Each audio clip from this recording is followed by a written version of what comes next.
ہم نے اسی ضمن میں پاکستان میں ایک تحریک شروع کی شادی بیاہ کے ضمن میں. یہ بھی ہمارا بڑا سوشل فنکشن ہے، بہت بڑا، اور اس میں فضول خرچیاں ہو رہی ہیں. حرام کی کمائی ہوئی کمائی جو ہے وہ پانی کی طرح بہائی جاتی ہے. ابھی مجھے ایک صاحب نے بتایا کہ ممبئی میں 2 شادیاں ہوئی ہیں مسلمانوں میں، ایک میں 1.5 کروڑ روپیہ خرچ ہوا، ایک میں 80 لاکھ خرچ ہوا. ہم نے وہاں اصلاحی تحریک شروع کی. ضیاء الحق صاحب نے بھی کوشش کی تھی، آرڈیننس پاس کیا تھا، لیکن یہ چیزیں قانون سے نہیں. آپ کہیں کہ کسی دعوت میں 50 سے زیادہ مہمان نہیں آئیں گے، وہ 100 آ گئے تو زیادہ سے زیادہ یہ ہوگا پولیس والوں کو رشوت کا کھاتا کھل گیا، جو یہ پیسے لے جائیے صاحب. کبھی کبھی وہ پکی پکائی جگہ لے جا کے اپنے تھانے میں بیٹھ کے کھاتے تھے. لیکن قانون سے نہیں بدلتا مزاج. ہم نے کیا طے کیا؟ دیکھو، جو تقریب حضور سے صحابہ سے ثابت ہے ضرور کرو، ضرور کرو، ضرور کرو. عضو علیہا بالنواجذ، اپنے دانتوں سے پکڑ لو اس کو. اور جو تقریب ثابت نہیں حضور سے اور صحابہ سے، یقیناً یہ کہیں باہر سے آئی ہے. یا تو ہمارا خاندانی پس منظر جو ہے، اکثر تو ہندوؤں سے مسلمان ہوئے، وہ سادات ہوں، صدیقی ہوں، فاروقی ہوں، عثمانی ہوں، وہی ہیں جو باہر سے آئے تھے. باقی تو اکثریت یہیں سے، وہ اپنا ہندوانہ پس منظر لے کر آئے. تو جس کا ثبوت صحابہ کے دور میں نہیں، وہ یقیناً باہر سے آئی ہوئی چیز ہے. اس میں پھر سادگی نہیں، اس میں کمی نہیں، جڑ سے کاٹو اس کو. اس بنیاد پر ہم نے 5 فیصلے کیے، ذرا سن لیجئے آپ بھی. اگر آپ کچھ سوشل ورک کرنا چاہیں اس کو عام کریں. نمبر 1، نکاح مسجد میں. حدیث موجود ہے، ترمذی شریف کی روایت، اعلنوا ھذا النکاح واجعلوہ فی المساجد. نکاح کا اعلان عام کیا کرو، مسجدوں میں منعقد کیا کرو. میں حیران ہوتا ہوں کیوں نہیں علماء کرام نے اس کی طرف توجہ دلائی. حدیث ہے. ہاں میں مانتا ہوں ان کا کہنا یہ ہے کہ یہ یہاں جو امر ہے کہ مسجد میں منعقد کرو، یہ امر وجوب کے لیے نہیں ہے، استحباب کے لیے. مستحب ہے یہ کہ مسجد میں. تو بھائی مستحب کیوں چھوڑ رہے ہو تم؟ اس لیے چھوڑنا پڑتا ہے، مولوی بیچارے کی حیثیت ہے ہی نہیں معاشرے میں کہ وہ کہے جناب یہاں آئیے میرے پاس، میں نہیں آؤں گا آپ کے گھر نکاح پڑھانے کے لیے. وہ اپنا رجسٹر بغل میں دبائے بیٹھا سوکھتا رہتا ہے. وہ تو آنی تھی بارات عصر کے وقت، مغرب بھی جا رہی ہے، آئی ہی نہیں. وہ بیٹھا غریب. پہلے 20-30 روپے ملتے تھے، اب 200 300 400 ملتے ہیں. اور کیا ہے؟ میں نے انہیں یاد دلایا، دیکھو شرم کرو. عیسائیوں نے آج تک اپنے چرچ کی اور اپنے پادری کی عزت یہ رکھی ہے کہ شہزادے اور شہزادی کی شادی ہوگی وہ بھی پادری چرچ میں آئیں گے. شہزادے کی شادی ہو رہی ہے تو جو ان کی پارلیمنٹ کے ساتھ ہے چرچ، وہاں شادی ہوگی. وہاں پردہ نہیں ہے، لڑکا لڑکی دونوں آمنے سامنے کھڑے ہو کر قول و قرار کریں گے. ہمارے ہاں پردہ ہے تو اس لیے لڑکی کے گھر بھی جائیں گے تو لڑکی تو محفل میں نہیں آئے گی. لڑکی کا ایک وکیل ہوگا، وہ وکیل اجازت لے کر آئے گا، 2 اس کے گواہ ہوں گے، اس کے سامنے اجازت لی گئی، پھر وہ نکاح خواہ کو اجازت دیں گے، نکاح پڑھا دیں گے. پہلی بات یہ ہو گئی کہ نکاح مسجد. نمبر 2، نکاح کے موقع پر کوئی دعوت طعام نہیں، کوئی ثابت نہیں. دعوت طعام صرف ایک ہے، وہ ولیمہ ہے. اور اس قدر معقول بات ہے، سب باپ اپنے سینوں پر ہاتھ رکھ کر سوچیں اور میری بات سنیں. کیا بیٹی کو گھر سے رخصت کرنے کا وقت جو ہے وہ خوشی کا وقت ہوتا ہے؟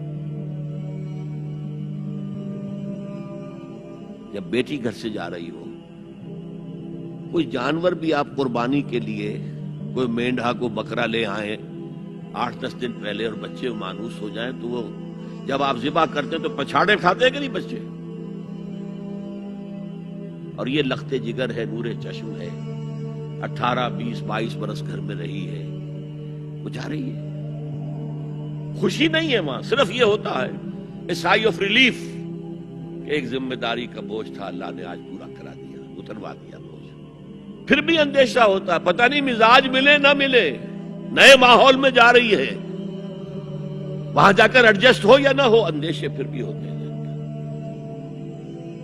ان سے مرغ پلاؤ کھانا اور متنجن کھانا کوئی معقول بات نہیں ہے۔ معقول بات کیا ہے؟ لڑکا اس کا گھر آباد ہوا ہے، وہ ولیمہ کرے، اس پر باقاعدہ احادیث اولبو ولو بشاتن، ولیمہ ضرور کرو چاہے ایک ہی بکری ہو تمہارے پاس، ذبح کرو، کاٹو، کھلاؤ گوشت اپنے دوستوں کو، احباب کو۔ یہاں تک کہا کہ بیس طعام الولیمہ، برا کھانا ہے ولیمے کا کہ اس میں غریبوں کو نہیں بلایا جاتا۔ ظاہر بات ہے مسلی کھلانے کے لیے تو ولیمہ نہیں ہوتا، اپنے احباب کو، دوستوں کو بلایا جاتا ہے۔ پھر بھی میں تم سے کہتا ہوں کہ جسے ولیمے کے لیے بلایا جائے وہ اگر نہیں جائے گا تو اللہ اور اس کے رسول کے حکم کی نافرمانی کرے۔ تو جس رسول نے اتنی تفصیل سے حکم دیا ہو ایک دعوت کا، وہ دوسری دعوت میں بھی خیر ہوتا میں بیان کرتا۔ جب نکاح مسجد میں اور کوئی دعوت طعام نہیں تو بارات کا تصور، خلاص۔ بارات کس بلا کا نام ہے؟ قرآن میں تو کوئی ذکر ہی نہیں، عربی میں یہ لفظ ہی نہیں۔ اجتماعی طرفین مسجد میں ہوا، نکاح ہوا، لڑکی کو، حضرت فاطمہ کو رضی اللہ تعالی عنہا، کچھ خواتین جا کر چھوڑ آئی تھی اس حجرے میں جو ایک انصاری صحابی نے حضرت علی کو دیا تھا، ان کا تو کوئی گھر بھی نہیں تھا۔ کوئی حضرت علی آئے ہوں اور آ کر ودا کرا کے لے کے گئے ہوں۔ چوتھی چیز، جہیز کا کوئی تصور اسلام میں نہیں، خالص ہندوانہ رسم، خالص ہندوانہ رسم، خالص ہندوانہ رسم۔ ہندوؤں میں کیوں ہے؟ وہ اس لیے ہے، معقول بات ہے کہ لڑکی کا وراثت میں کوئی حصہ ہے ہی نہیں۔ وہ تو جب گھر سے نکل رہی ہے کچھ دے دلا کے رخصت کر دو، دان دہیج، یہ خیرات ہے، لڑکی کا حق کوئی نہیں ہے گھر پر۔ اسلام میں تو لڑکی وارث ہے، والد فوت ہوں گے وراثت تقسیم ہوگی، والدہ فوت ہوگی ان کی ہے ملکیت وہ تقسیم ہوگی۔ شادی کے موقع پر کوئی جہیز اسلام میں نہیں، قطعاً نہیں۔ غلطی سے حضرت فاطمہ کے جہیز کو جہیز کہہ دیا گیا۔ وہ جہیز کیا تھا؟ ایک پیسہ بھی حضور کے اپنی جیب سے نہیں تھا۔ اس شادی میں خاص بات کیا تھی کہ دولہا کے ولی بھی حضور ہی ہے، اور کون ہے؟ علی کا کون تھا مدینے میں؟ اور دلہن کے والد بھی حضور ہیں۔ اب حضور پوچھتے ہیں حضرت علی سے، تمہارے پاس مہر دینے کے لیے کچھ ہے؟ عرض کیا میرے پاس تو کچھ نہیں۔ وہ فقراء صحابہ میں سے تھے۔ فرمایا مہر تو دینا ہے، تمہارے پاس ایک زرہ ہوتی تھی؟ جی ہاں زرہ تو ہے۔ انہوں نے یہ سمجھا زرہ تو جہاد کے لیے ہے، کوئی وہ دولت تو نہیں ہے۔ فرمایا جاؤ اسے بیچو یا گروی رکھ کے قرض لے کر۔ وہ گئے، حضرت عثمان نے خرید لی، اور کچھ دنوں کے بعد واپس کر دی ہدیتاً، یہ زرہ میں ہدیہ آپ کو کر رہا ہوں۔ اس وقت اگر کہتے چھوڑو علی، کہاں تو لو میں پیسے دے دیتا ہوں تمہیں، تو ان کی طبیعت پر بار ہوتا۔ اس پیسے سے حضور نے کچھ پیسے گھر بھیجے اندر، دلہن کو ذرا تیار کر دو، اور کچھ پیسوں سے وہ ایک گدا جس میں کھجور کی کھال بھری ہوئی تھی، اور 2 تکیے جس میں کھجور کی کھال بھری ہوئی تھی، ایک مشکیزہ، کنویں سے پانی تو لانا ہی ہے نا، ایک چکی، جو ہو یا گیہوں ہو پیسنا تو ہے نا، کوئی 1-2 برتن، اور اللہ اللہ خیر صلی اللہ، یہ تھا جسے جہیز کہتے ہیں، جس میں ایک پیسہ بھی حضور کا شامل نہیں ہے۔ وہ حضرت فاطمہ کا مہر تھا جسے بنایا گیا، ورنہ مدینے ہی میں دوسری آپ کی صاحبزادی کا نکاح حضرت عثمان سے بھی ہوا، کہیں ذکر ہے جہیز کا؟ حضرت عثمان کا گھر بھرا ہوا، ہر چیزیں موجود، وہاں تو جہیز کا تذکرہ نہیں۔ بہرحال یہ شادی کو آسان کرو، زنا کو مشکل بناؤ۔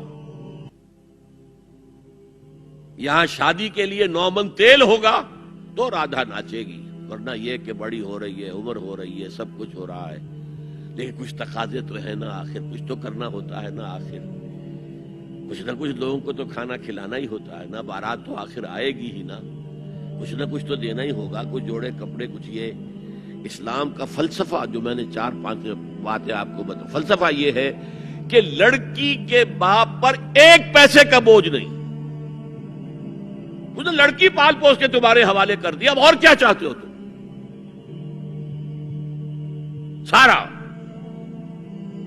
مرد آزماں مرد آفرین, مرد کو چیلنج دیا ہے, تم مرد ہو, مہر تم دو گے. اور سب سے بڑھ کر کیا ہو رہا ہے آج کل بھی ہوتا ہے, وہ ہمارے ایک کچھ کام ہوتے ہیں اسلامی, وہ بھی ہے کچھ وہی ہندوانہ پس منظر. نکاح کی محفل میں چھوارے کون لے کے آتا ہے جی؟ لڑکے والے. اور پلاؤ کن سے کھاتے ہیں بھائی؟ جس کو تمہیں مرغ پلاؤ کھلا رہا ہے وہ چھوارے نہیں بانٹ سکتا تھا. اسلام اور غیر اسلام کا امتزاج. چھوارے لڑکے والے لے کر آئیں گے اور پھر دعوت اڑائیں گے لڑکی والوں کی طرف سے.